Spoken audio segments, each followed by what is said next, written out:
Bonjour à tous les amis gourmands et bienvenue sur ma chaîne. Hi everybody, welcome back to my channel. J'espère que vous avez tous passé de très joyeuses fêtes de fin d'année et je suis bien contente de vous retrouver pour cette nouvelle année 2022. Et pour bien commencer ce mercredi cuisine, je vous propose une traditionnelle galette des rois. Allez, c'est parti, on y va de suite. Recipe and ingredients are in the informative bar. Pour la crème pâtissière, bien sûr, vous pouvez utiliser votre robot, mais aujourd'hui, nous allons la faire traditionnellement à la casserole. On commence de suite avec les jaunes d'œufs que l'on va mettre dans notre cul de poule. Ensuite, je vais ajouter la maïzena, mais je vais la tamiser. Ça évitera bien des grumeaux. Puis avec mon fouet, je mélange bien jusqu'à l'obtention d'un mélange bien homogène, évidemment sans grumeaux. Puis je vais rajouter le lait. Il y en a 250 grammes, à peu près 25 grammes. Je ne sais pas ce que ça donne, mais c'est vraiment très peu. C'est vraiment histoire de bien mélanger le lait avec la partie que l'on vient de faire. Une fois que c'est fait, je vais prendre tout le reste de mon lait que je vais mettre dans ma casserole et je vais rajouter le sucre. Et tout ça va partir à l'ébullition sur mon feu. Dès que ça bouge, je l'enlève et je viens en verser une partie que je mélange rapidement avec mon fouet.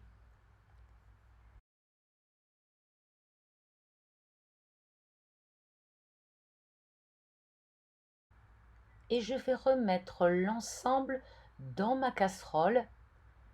Et pareil, je vais vivement fouetter l'ensemble et le remettre sur le feu jusqu'à ce qu'il épaississe. Et là, on y va de l'huile de coude, mais ça va très très vite à durcir. Voilà, c'est prêt. Elle est de la bonne consistance. Je vais pouvoir maintenant la mettre dans un plat et je vais la filmer au contact pour éviter que cela forme une croûte et je vais la mettre au réfrigérateur. On passe à la frangipane. Voici tous les ingrédients et bien sûr, tête de linotte que je suis, voici l'ingrédient que j'ai oublié. Bien sûr, ce sont des jaunes d'œufs. Allez, on continue la recette en prenant le beurre qui est un petit peu mou que je vais découper en morceaux. Ça sera plus facile par la suite avec le batteur. Je vais donc les réduire et en faire une jolie pommade.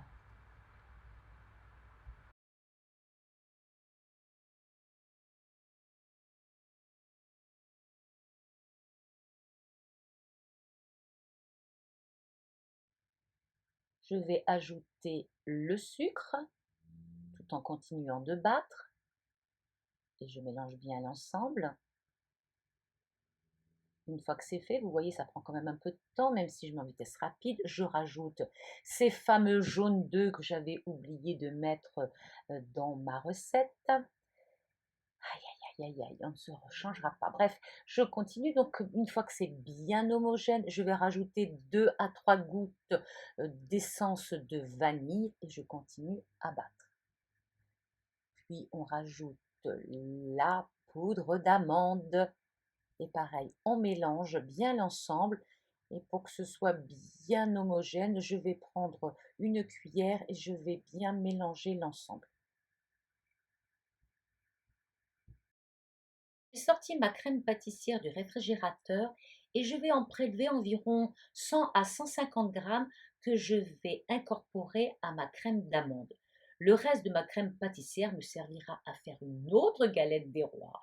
Pourquoi pas au chocolat ou bien à la pistache ou peut-être même à la noix de coco. Peu importe. En tout cas, maintenant, je mélange, sans oublier de rajouter cette petite touche de rhum blanc, du rhum de Guyane, bien sûr.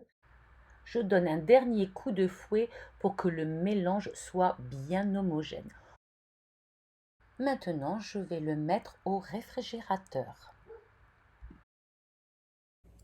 Pour la pâte feuilletée, pas de souci. Vous pouvez très bien la faire vous-même, elle n'en sera que meilleure, ou alors l'acheter chez votre traiteur. Ici en Guyane, je suis allée dans mon Super U et j'en ai acheté de la toute prête. On prépare 2 rouleaux de pâte feuilletée, un plat qui va au four et du papier sulfurisé. Je vais commencer par défaire un premier rouleau que je vais mettre sur la plaque. Ensuite, je vais pouvoir prendre un œuf entier et avec une fourchette, je vais le battre en omelette. Ensuite, je prends un pinceau et je badigeonne le contour de ma pâte. Elle permettra ensuite d'être bien scellée avec la suivante. Je prends maintenant ma crème frangipane que je vais étaler sur l'ensemble de ma pâte, au milieu bien sûr.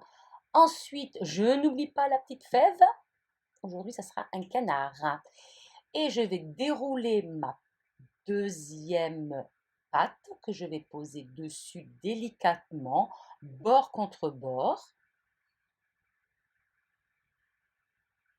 Je retire le papier et maintenant je vais scinder, je vais appuyer les deux pâtes ensemble, alors soit à la main ou alors à la fourchette, j'appuie, je tourne. Enfin, j'essaye de faire quelque chose pour qu'il soit bien soudé. Voilà ce que ça donne. Et une fois que c'est terminé, il doit reposer pendant 2 heures au réfrigérateur. J'ai préparé un autre plat avec du papier sulfurisé qui ne sera là en fait que pour m'aider à retourner la galette. Oui, il faut la retourner. Donc je tourne une première fois. Voilà, je récupère mon plat qui va aller au four, je le mets de côté et je vais glisser la galette dans l'autre sens. Et voilà, j'enlève le papier sulfurisé du haut.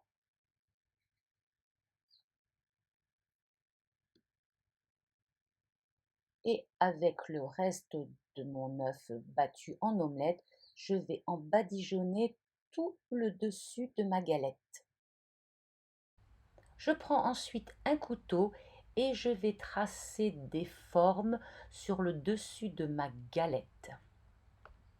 Cela la rendra plus jolie et présentable après la cuisson. Allez, c'est parti pour combien 50 minutes à 190 degrés en la surveillant quand même de temps en temps. La voilà, elle est prête. Oh, comme elle est belle. On la laisse refroidir? Waouh, elle est magnifique. Je vais la couper avant d'appeler mon goûteur. Oups, elle est bien gonflée. Elle est bien cuite.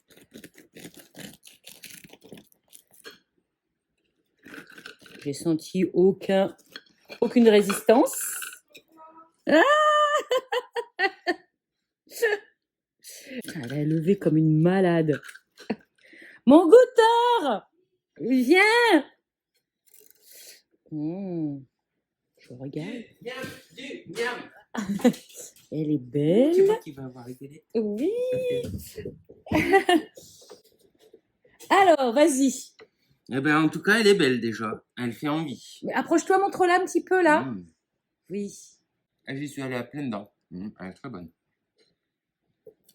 Bien cuite à l'intérieur. Tout comme il faut. Faut que j'aille doucement parce que si j'ai la fève, je vais me casser une dent. Tu m'étonnes. Elle est bonne. Elle est bonne? Ouais, très. Très. Bon, je vais la prendre en photo, s'il en Ouais, reste bon. un peu. Bon, allez, on y va. Avec un petit verre de cidre. Oh, je vais déboucher le cidre. Allez, bon appétit les amis. Une recette traditionnelle que vous allez adorer faire.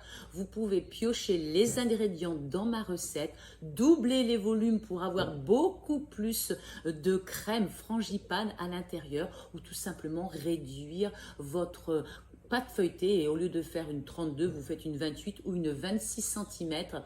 Bref, le tout c'est de se régaler, d'avoir la fève et d'être la reine ou le roi de la fête. On se retrouve mercredi prochain les amis pour une autre recette. D'ici là, portez-vous bien. Bien sûr, vous n'oubliez pas de liker, de vous abonner et restons zen et gourmands. and Happy New Year.